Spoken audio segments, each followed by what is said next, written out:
اعوذ باللہ من الشیطان اللعین الرجیم بسم اللہ الرحمن الرحیم الحمد لأہلہ والصلاة علی اہلہا اما بعد ماہ رجب المرجب کے فضائل کا بیان آپ کی خدمت میں اعمال کے بیان کے ساتھ اس مبارک مہینے کے ناموں میں سے ایک نام ہے معلی.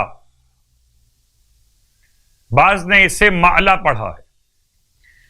ایک عرش معلی، ایک کربلائے معلی، ایک قبرستان جنت المعلی.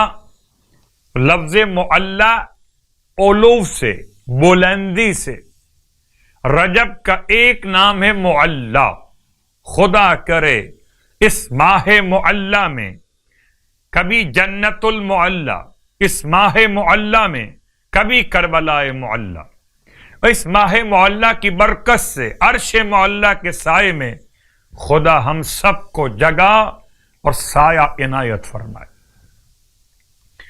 سرکار ختم یہ مرتبہ صلی اللہ علیہ وآلہ وسلم سے روایت کہ جو شخص ماہ رجب میں کسی بھی ایک رات میں آخری اشرا ہے، اس لیے میں نے چاہا کہ یہ تمام اعمال آپ کی خدمت میں دہرا دیے جائیں اور بیان کر دیے جائیں. جو بیان نہیں ہو سکے بیان ہو جائیں.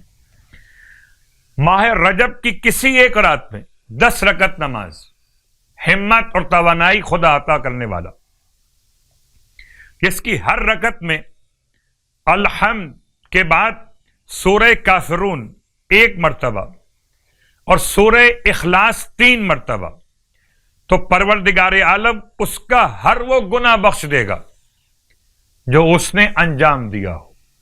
یاد رکھیں، حقوق اللہ کا مسئلہ اور ہے، حقوق العباد کا مسئلہ اور ہے.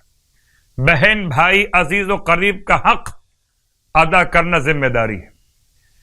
کسی مومن کے ساتھ اگر کوتاہی انجام پا جائے میرے اور آپ کے ذریعے سے، تو اس سے معافی کا طلب کیا جانا الگ موضوع.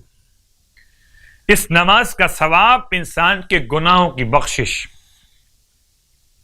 اور آج کی رات کی مخصوص نماز یعنی کہ 23ویں شب کی نماز 2 رکعت، جس کی ہر رکعت میں الحمد کے بعد 5 مرتبہ سورہ مبارکہ والضحیٰ، جس کو اردو میں آپ والضحیٰ کہتے ہیں، دیکھ کے پڑھ لیجیے اگر زبانی یاد نہ ہو.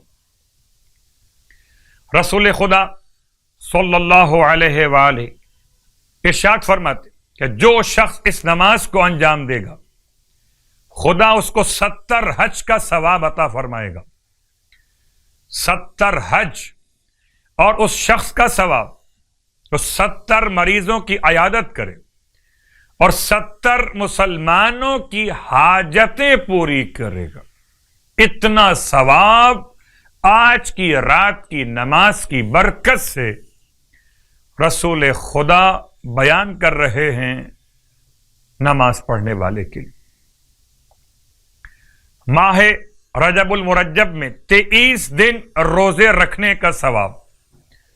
سرکار صلی اللہ علیہ وآلہ وسلم ارشاد فرماتے کہ جو رجب کے مہینے میں 23 دن روزے رکھے گا تو آسمان سے ندا بلند ہوگی، اے بندے خدا تو خوش قسمت ہے، تو نے زحمت کم اٹھائی ہے اور تجھے زیادہ نعمتوں سے نوازا گیا.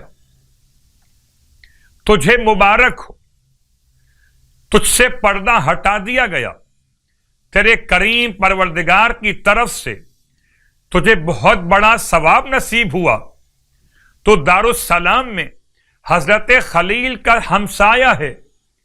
اللہ اکبر. پروردگار ہم سب کو ماہ مبارک رجب کے صیام اور قیام کی توفیقات اور شرف قبولیت عطا فرمائے. الہی آمین.